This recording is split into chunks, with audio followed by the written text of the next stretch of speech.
Charles Barkley really said the Clippers weren't contenders. Well, let me tell you something, Manuel. I've been poor, I've been rich, I've been fat, I've been skinny, I've been old, I've been in the Hall of Fame, and one thing I can always tell you, the Clippers have always sucked.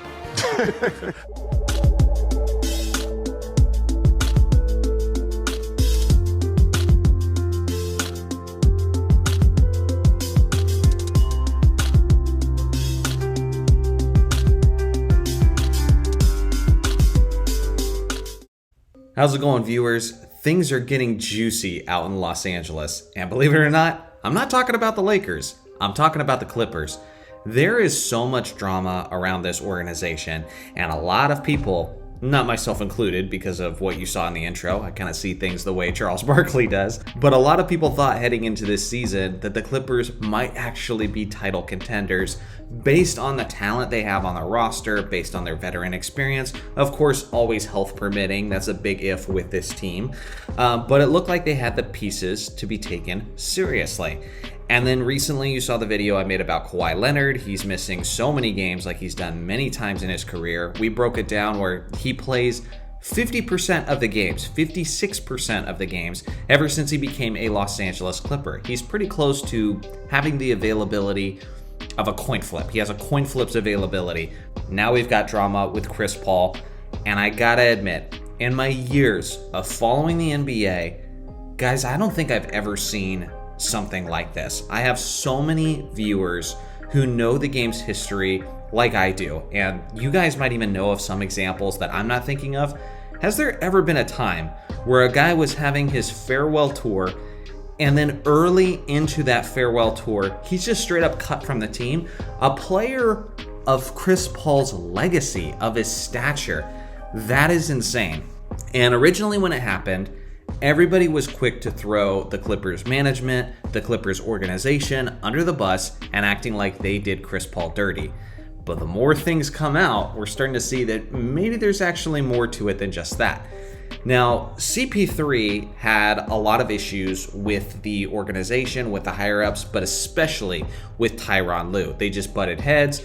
According to Shams, CP3 was trying to keep the team accountable. I mean, he's in his final year in the NBA, and with the team just losing most of their games, he's frustrated because he definitely envisioned a better send-off than this.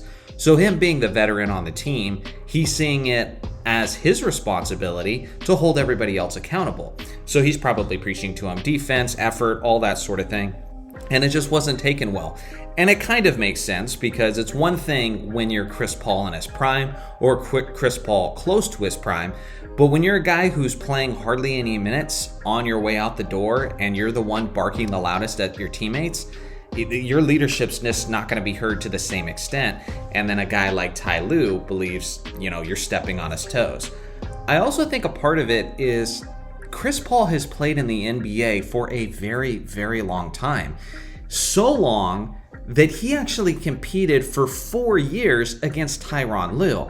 And I think that's a dynamic that people kind of forget about. It's this weird thing sometimes when you're working alongside someone as a peer, as a teammate, or as a competitor, and now they suddenly move up into a role as a leadership position, in a leadership position. I remember my old boss on one of my old jobs, he was gonna make me the operations manager of the job. So he asked me to step away from the team and just not be working there for 6 months so that they could make that kind of separation, and then I could come back and now they view me more as a leader and there'd be a little bit of a disconnect.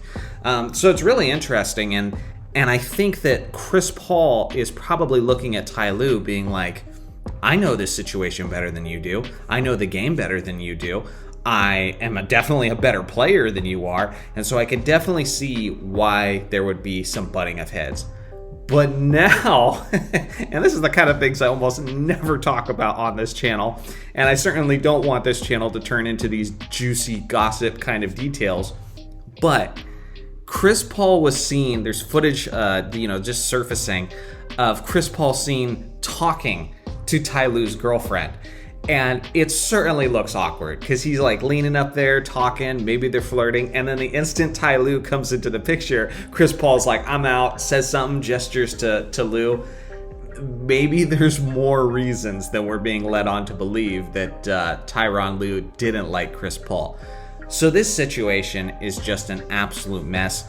I honestly don't know how you could salvage it at this point. I understand if he was being disruptive, to the team.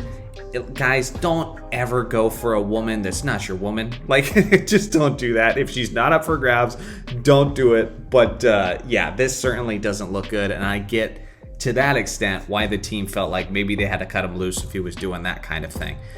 But I will say it was surprising. It was shocking because it's still early in the season. The Clippers have only played 24 games, so they might think that they can turn this thing around.